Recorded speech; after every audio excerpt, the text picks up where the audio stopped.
Hello दोस्तों, स्वागत है आपका अपने यूट्यूब चैनल स्टडी अड्डा के जीके के चैनल पर। आज हम इस वीडियो में जीके जीएस के कुछ महत्वपूर्ण प्रश्न कवर करने वाले हैं। आज का जो क्वेश्चन है वे आपको एसएससी जीडी और उत्तर प्रदेश पुलिस के साथ साथ सभी वनडे एग्जाम के लिए बहुत ही महत्वपूर्ण क्वेश्चन होने वाले हैं। तो आज की वीडियो आपके लिए बहुत ही इंपॉर्टेंट होने वाली है, तो वीडियो को पूरा और ध्यान से जरूर देखिएगा। तो बिना टाइम गवाए करते हैं वीडियो को स्टार्ट। आपका पहला क्वेश्चन है, बंगाल का द्वैत शासन कब से कब तक चला था? बंगाल का जो द्वैत शासन था वह कब से कब तक चला था? तो आज के जो क्वेश्चन है वे सारे सेलेक्टेड क्वेश्चन है, आपके लिए बहुत महत्वपूर्ण क्वेश्चन है कि बंगाल का द्वैत शासन कब से कब तक चला था। ऑप्शन है 1757 से 1767 तक, 1764 से 1793 तक, 1765 से 1772 तक, या 1760 से 1793 तक। तो आपसे क्वेश्चन में पूछा गया है बंगाल का द्वैत शासन कब से कब तक चला था। तो कब से कब तक चला था? आपका सही जवाब हो जाएगा ऑप्शन सी, आपका सही जवाब हो जाएगा। तो जिन बच्चों ने विकल्प सी को चुना था वह सही चुना था। 1765 से 1772 आपका सी विकल्प बिल्कुल करेक्ट जवाब हो जाएगा। तो एक बार मैं फिर से बता दूं, आज के जो क्वेश्चन है वे सारे सेलेक्टेड क्वेश्चन है जो आपको आगामी परीक्षा के लिए बहुत ही महत्वपूर्ण होने वाले हैं। तो अगर आपने भी अभी तक हमारे चैनल को सब्सक्राइब नहीं किया है तो चैनल को सब्सक्राइब और वीडियो को लाइक जरूर कर दीजिएगा। आपका अगला क्वेश्चन है, क्षेत्रफल की दृष्टि से भारत का विश्व में कौन सा स्थान है? आपसे क्वेश्चन में पूछा गया है क्षेत्रफल की दृष्टि से भारत का विश्व में कौन सा स्थान है। ऑप्शन है ए 8वां स्थान है, ए 6वां स्थान है, बी 8वां स्थान है, या 7वां स्थान है, या 5वां स्थान है। तो क्षेत्रफल की दृष्टि से भारत का विश्व में कौन सा स्थान है? तो आपका सही जवाब क्या हो जाएगा? 7वां स्थान है। तो सी विकल्प आपका सही जवाब हो जाता है। कौन सा स्थान है? 7वां स्थान है। और जनसंख्या की दृष्टि से विश्व में कौन सा स्थान है? तो जनसंख्या की दृष्टि से विश्व में अभी दूसरा स्थान है। क्या? अभी जनसंख्या की दृष्टि से भारत का विश्व में दूसरा स्थान है और क्षेत्रफल की दृष्टि से 7वां क्या है? स्थान है। आपका अगला क्वेश्चन है, उत्तर प्रदेश में काकोरी षड्यंत्र कांड कब हुआ था? जो उत्तर प्रदेश में काकोरी षड्यंत्र कांड हुआ था वह कब हुआ था? आपके ऑप्शंस दिए गए हैं, ए 9 जुलाई 1925 को, बी 16 फरवरी 1925 को, सी 15 अगस्त 1925 को, या 25 अगस्त 1925 को। तो आपसे क्वेश्चन में पूछा गया था काकोरी षड्यंत्र कांड कब हुआ था? तो कब हुआ था? आपका सही जवाब हो जाएगा डी विकल्प आपका सही जवाब हो जाता है। कब हुआ था? 25 अगस्त। कब हुआ था? 25 अगस्त कब हुआ था? 1925 को हुआ था। कब हुआ था? 25 अगस्त 1925 आपका सही जवाब हो जाता है। आपका अगला क्वेश्चन है और महत्वपूर्ण क्वेश्चन है कि बाबा साहेब अम्बेडकर अंतर्राष्ट्रीय हवाई अड्डा कहाँ पर स्थित है? ऑप्शन है ए तिरुवनंतपुरम केरला में, बी गुवाहाटी असम में, सी लखनऊ उत्तर प्रदेश में, या नागपुर महाराष्ट्र में। तो कहाँ पर स्थित है? जल्दी से जल्दी बताइएगा कि बाबा साहब भीमराव जो अम्बेडकर अंतर्राष्ट्रीय हवाई अड्डा है वह आपका कहाँ पर स्थित है? तो आपका सही जवाब क्या हो जाता है? नागपुर महाराष्ट्र। डी विकल्प आपका सही जवाब हो जाएगा। क्या? नागपुर महाराष्ट्र आपका सही जवाब हो जाता है। आपका अगला क्वेश्चन है, भारत में महिला आंदोलन का आरंभ मुख्यतः किसकी प्रेरणा से हुआ था? महत्वपूर्ण क्वेश्चन है आपके लिए। इस क्वेश्चन को मैं 3 स्टार दूंगा। क्या? इस क्वेश्चन को मैं 3 स्टार दूंगा कि भारत में महिला आंदोलन का जो मुख्य आरंभ किया था वह किसकी प्रेरणा से किया था? ऑप्शन है A Sarojini Naidu, B Annie Besant, Ramabai Ranade, या हीराबाई टाटा। तो किसके द्वारा किया गया था? तो जो उनमें मुख्य भूमिका निभाई थी वह किसने निभाई थी? तो रामाबाई रनाडे। सी विकल्प आपका सही जवाब हो जाएगा। कौन? रामाबाई रनाडे आपका करेक्ट जवाब हो जाता है। आपका अगला क्वेश्चन है, निम्नलिखित में से कौन भारतीय संविधान की प्रारूप जो समिति का सदस्य नहीं था? आपसे क्वेश्चन में पूछा गया है प्रारूप समिति का सदस्य नहीं था। आपको बताना होगा, आपको विकल्प दिए हैं कि प्रारूप समिति का सदस्य निम्नलिखित में से कौन नहीं था। ऑप्शन है डॉक्टर भीमराव अम्बेडकर, बी अल्लादी कृष्ण गोस्वामी, या डॉक्टर राजेंद्र प्रसाद, या गोपालचारी अयंगर। तो कौन नहीं था? तो गोपालचारी अयंगर। डी विकल्प आपका सही जवाब हो जाएगा। ये प्रारूप समिति के कौन नहीं थे? अध्यक्ष नहीं थे, या प्रारूप समिति के में जो व्यक्ति थे उनमें नहीं थे। आपका अगला क्वेश्चन है, भारतीय संविधान में मौलिक अधिकार किस संविधान से लिए गए हैं? बहुत ज़्यादा महत्वपूर्ण क्वेश्चन है और बहुत ज़्यादा क्वेश्चन पूछा जाता है कि भारतीय संविधान में मौलिक अधिकारों का कहाँ से लिए गए हैं? जो मौलिक अधिकार हैं भारतीय संविधान में वे कहाँ से लिए गए हैं? आपके लिए बहुत महत्वपूर्ण क्वेश्चन है। ऑप्शन है ए यूएसए से, बी यूके से, यूएसएआर से, या इनमें से कोई नहीं। तो आपको बताना होगा भारतीय संविधान में मौलिक जो मौलिक अधिकार हैं वह कहाँ से लिए गए थे? तो आपका सही जवाब क्या हो जाता है? ए विकल्प आपका करेक्ट जवाब हो जाएगा, यूएसए। यूएसए आपका सही जवाब हो जाता है। कहाँ से लिए गए थे? यूएसए आपका करेक्ट जवाब हो जाएगा। आपका अगला क्वेश्चन है, किस एजेंसी द्वारा भारत की राष्ट्रीय आय का अनुमान लगाया जाता है? किस एजेंसी द्वारा भारत की जो राष्ट्रीय आय है उसका अनुमान लगाया जाता है? ऑप्शन है मुख्य स्टाफ एक्सचेंज द्वारा, वित्त मंत्रालय द्वारा, रिजर्व बैंक ऑफ इंडिया द्वारा या केंद्रीय सांख्यिकी गठन द्वारा। तो भारत के कौन सी ऐसी एजेंसी है जिसके द्वारा भारत की राष्ट्रीय आय का क्या लगाया जाता है? पता लगाया जाता है। तो आपका सही जवाब क्या हो जाएगा? वित्त मंत्रालय आपका करेक्ट जवाब हो जाता है। आपका अगला क्वेश्चन है, बक्सर का युद्ध कब लड़ा गया था? बक्सर का युद्ध कब लड़ा गया था?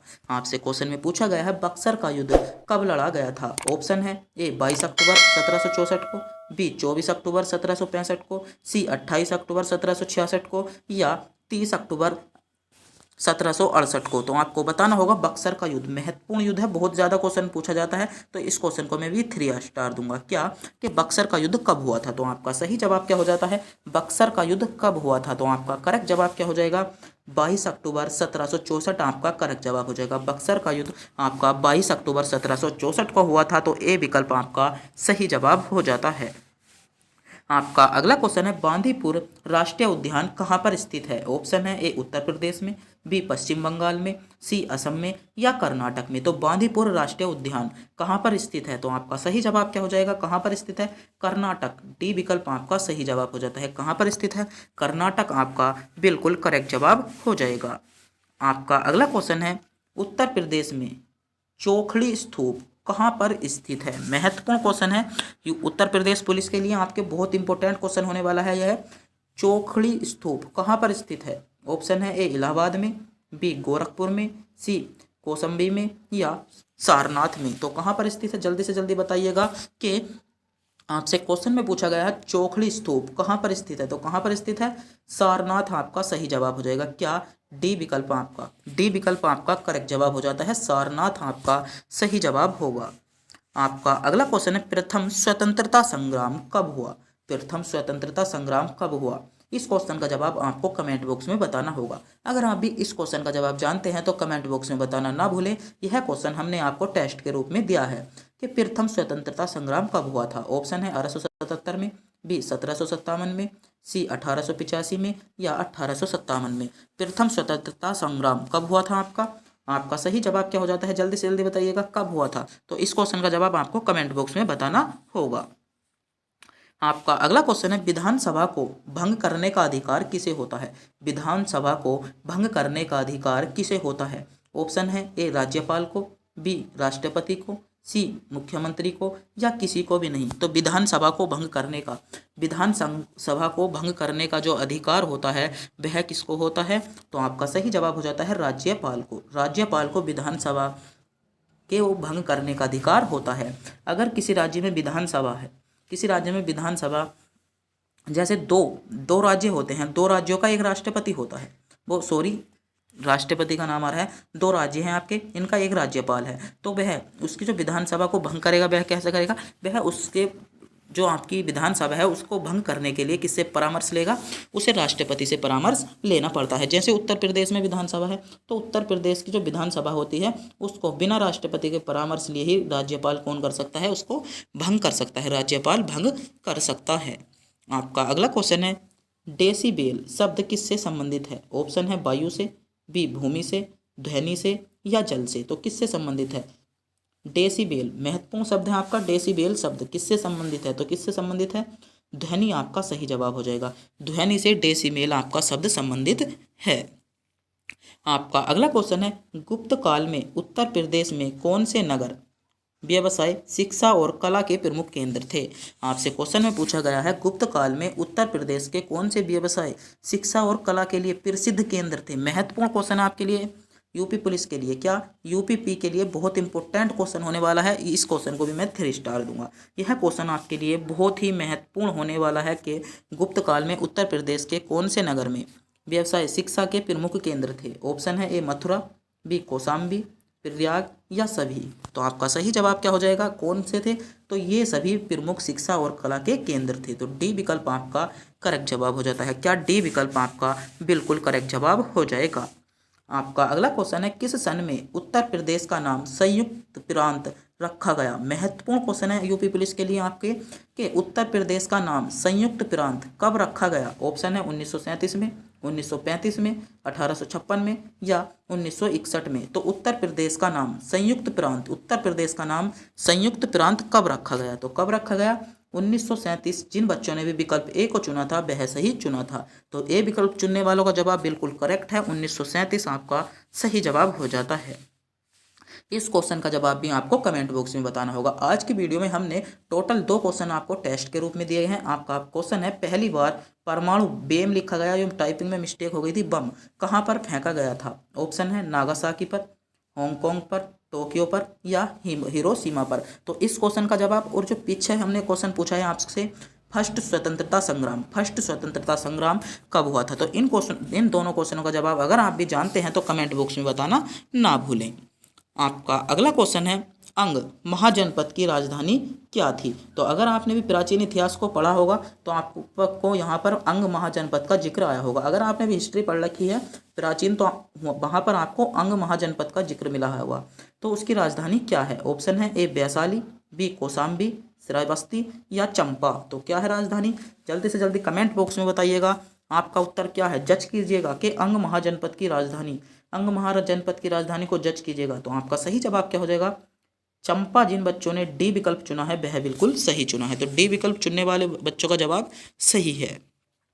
आपका अगला क्वेश्चन है, दूसरा गोलमेज सम्मेलन कब हुआ था। दूसरा गोलमेज सम्मेलन कब हुआ था। महत्वपूर्ण क्वेश्चन है एसएससी जीडी और उत्तर प्रदेश पुलिस के लिए। दूसरा गोलमेज सम्मेलन कब हुआ था। ऑप्शन है 1915 में, 1922 में, 1928 में या 1931 में। तो दूसरा गोलमेज सम्मेलन आपका कब हुआ था। तो आपका सही जवाब हो जाता है, दूसरा गोलमेज सम्मेलन 1931 में हुआ था। तो डी विकल्प आपका करेक्ट जवाब होगा। दूसरा गोलमेज सम्मेलन आपका 1931 में हुआ था।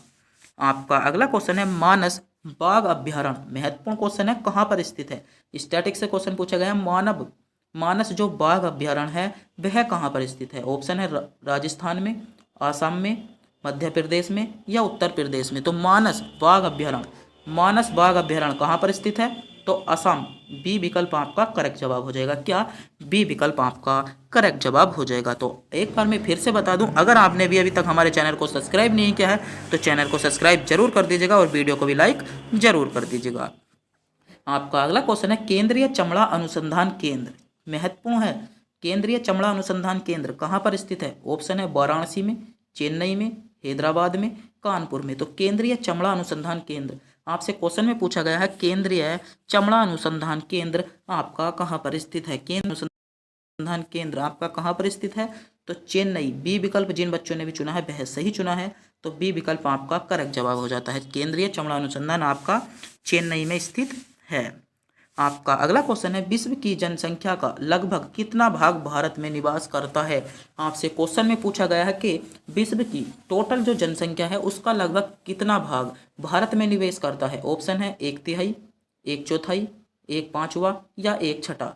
तो कितना भाग निवेश करता है। ऑप्शन में है 1/3 भाग, 1/4 भाग, 1/5 भाग या 1/6 भाग। तो भारत में विश्व की कुल जनसंख्या का कितने प्रतिशत या कितना भाग क्या करता है, निवास करता है, भारत में निवास करता है। तो कितना भाग करता है, 1/6% भाग, 1/6 भाग या विकल्प डी 1/6 भाग। आपका डी विकल्प बिल्कुल करेक्ट जवाब हो जाएगा। आपका अगला क्वेश्चन है, निम्नलिखित में से किस झील में व्हाइट नील नदी का उद्गम होता है। ऑप्शन है ए अल्बर्ट झील से, सुपीरियम झील से, विक्टोरिया झील से या बेकाल झील से। तो जल्दी से जल्दी बताइएगा, बहुत महत्वपूर्ण क्वेश्चन है आपके लिए, सभी वनडे एग्जाम के लिए। तो आपका सही जवाब क्या हो जाएगा। तो आपने कौन सा विकल्प चुना है, जल्दी से जल्दी बताओ कौन सा विकल्प चुना है आपने। तो सी विकल्प जिन बच्चों ने भी चुना था वह सही चुना था, विक्टोरिया झील जिन बच्चों ने भी चुना था वह सही चुना था। आपका अगला क्वेश्चन है, भारतीय संविधान के जनक के रूप में किसे जाना जाता है। भारतीय संविधान के जनक के रूप में किसे जाना जाता है। ऑप्शन है महात्मा गांधी को, डॉक्टर राजेंद्र प्रसाद को, एम एन राव को, डॉक्टर भीमराव अंबेडकर को।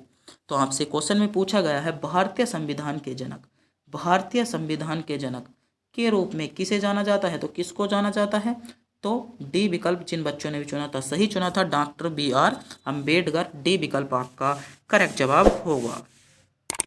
आपका अगला क्वेश्चन है मैक्सिको की खाड़ी और अटलांटिक महासागर किस जल डमरू मध्य से जुड़े हैं या बीच से जुड़े हैं। ऑप्शन है ए मलक्का, बी बेरिंग, फ्लोरिडा या पाक। तो आपका जल्दी से जल्दी बताइएगा सही जवाब क्या हो जाएगा। मैक्सिको और अटलांटिक महासागर किस जल डमरू द्वारा जुड़े हैं, किस जल डमरू माध्यम से जुड़े हैं, तो बताइएगा किसके, तो फ्लोरिडा। फ्लोरिडा सी विकल्प आपका सही जवाब हो जाएगा। क्या, फ्लोरिडा सी विकल्प आपका करेक्ट जवाब हो जाता है। आपका अगला क्वेश्चन है, इस क्वेश्चन का जवाब भी आपको कमेंट बॉक्स में बताना होगा। किस राज्य की, भारत के किस राज्य की जो है सीमा सबसे लंबी है, आंध्र प्रदेश की, महाराष्ट्र की, तमिलनाडु की या गुजरात की। तो भारत के किस राज्य की जो तट रेखा सीमा है वह सबसे लंबी है, कमेंट बॉक्स में बताइएगा किस राज्य की है। तो आपका सही जवाब क्या हो जाता है, गुजरात राज्य की। गुजरात राज्य की भारत के जो सबसे जो तट रेखा है गुजरात राज्य की सबसे अधिक है। आपका अगला क्वेश्चन है प्रधानमंत्री के कर्तव्य संविधान के किस अनुच्छेद के अंतर्गत आते हैं। ऑप्शन है अनुच्छेद 78 के अंतर्गत, अनुच्छेद 42 के अंतर्गत, अनुच्छेद 19 के अंतर्गत या अनुच्छेद 27 के अंतर्गत। तो किस अनुच्छेद के अंतर्गत आते हैं, जल्दी से जल्दी बताइएगा। प्रधानमंत्री कर्तव्य संविधान के अनुच्छेद के किसके हैं, तो आपका सही जवाब क्या हो जाएगा, अनुच्छेद 78 आपका करेक्ट जवाब हो जाता है। क्या, अनुच्छेद 78 आपका बिल्कुल करेक्ट जवाब होगा। आपका अगला क्वेश्चन है सतलुज नदी का ऋग्वेदिक नाम क्या है। महत्वपूर्ण क्वेश्चन है, इस क्वेश्चन को भी मैं 3 स्टार दूंगा। आपसे यह क्वेश्चन पूछा जा सकता है कि सतलुज नदी का ऋग्वेदिक नाम क्या है। सतलुज नदी का ऋग्वेदिक नाम क्या है। ऑप्शन है ए सरस्वती, बी कुंभा, सी सिंधु या सतुद्री। तो सतलुज नदी का ऋग्वेदिक नाम क्या है, जल्दी से जल्दी बताइएगा। सतलुज नदी का ऋग्वेदिक नाम क्या है, तो सतुद्री। डी विकल्प जिन्होंने चुना था सही चुना था। क्या, डी विकल्प आपका करेक्ट जवाब हो जाता है। आपका अगला क्वेश्चन है लखनऊ से 1857 के विद्रोह का नेता कौन है, या लखनऊ से 1857 का जो आपका विद्रोह हुआ था उसका नेतृत्व किसने किया था। ऑप्शन है ए तातैया टोपे ने, बी रानी लक्ष्मीबाई ने, सी नाना साहब ने या बेगम हजरत महल ने। तो 1857 के विद्रोह का नेतृत्व किसने किया था या उसके नेता कौन है, तो जल्दी से जल्दी बताइएगा कौन है। तो बेगम हजरत महल डी विकल्प आपका सही जवाब हो जाएगा। किसने किया था, बेगम हजरत महल आपका सही जवाब हो जाता है। और आज की वीडियो का आपका अंतिम क्वेश्चन है कि अशोक के अधिकांश अभिलेख किस भाषा व लिपि में थे। ऑप्शन है प्राकृत भाषा और ब्राह्मणी लिपि में, बी संस्कृत व ब्राह्मणी लिपि में, पाली व ब्राह्मणी लिपि में या इनमें से कोई नहीं। तो किस में थे, तो आपका सही जवाब हो जाएगा प्राकृत व ब्राह्मणी लिपि में। तो ए विकल्प आपका सही जवाब हो जाएगा। तो आज के जो क्वेश्चन थे वे आपके यूपीपी उत्तर प्रदेश पुलिस और एसएससी जीडी के लिए टॉप क्वेश्चन थे। और आज की जो वीडियो थी वो आपके लिए बहुत ही महत्वपूर्ण वीडियो थी। तो अगर आपने वीडियो को पूरी देखा होगा तो मैं मानता हूं कि आपके एग्जाम में बहुत से ज़्यादा क्वेश्चन मिलने वाले हैं। तो ऐसे ही वीडियो देखने के लिए हमारे चैनल पर बने रहिएगा। तो चैनल पर बने रहने के लिए हमारे चैनल को सब्सक्राइब और वीडियो को लाइक जरूर कर दीजिएगा। अगर अभी तक हमारे टेलीग्राम चैनल को ज्वाइन नहीं किया है तो टेलीग्राम चैनल को ज्वाइन जरूर कर लीजिएगा। वीडियो देखने से ज़्यादा इंपॉर्टेंट है हमारा टेलीग्राम चैनल, क्योंकि हम उस पर लगभग रोज़ 20 से 30 क्वेश्चन MCQs घेरने की सोचते हैं, जिससे आप अपने या प्रैक्टिस सेट भी मान सकते हो या उनको कवर भी कर सकते हो, अपनी नॉलेज को बहुत ज़्यादा जज कर सकते हो। तो हमारे टेलीग्राम चैनल को ज्वाइन जरूर कर लीजिएगा, जो आपके लिए बहुत ही महत्वपूर्ण है। अगर आप भी किसी एग्जाम की तैयारी कर रहे हो तो हमारे टेलीग्राम चैनल आपके लिए बहुत महत्वपूर्ण होने वाला है। तो टेलीग्राम चैनल को ज्वाइन कर लीजिएगा और हमारे यूट्यूब चैनल को सब्सक्राइब भी जरूर कर लीजिएगा, जिससे आने वाली नोटिफिकेशन आपको मिलते रहे, जो भी हम वीडियो गिरे सबसे पहले आपके पास पहुंचती रहे। तो तब तक के लिए मिलते हैं अगली वीडियो में।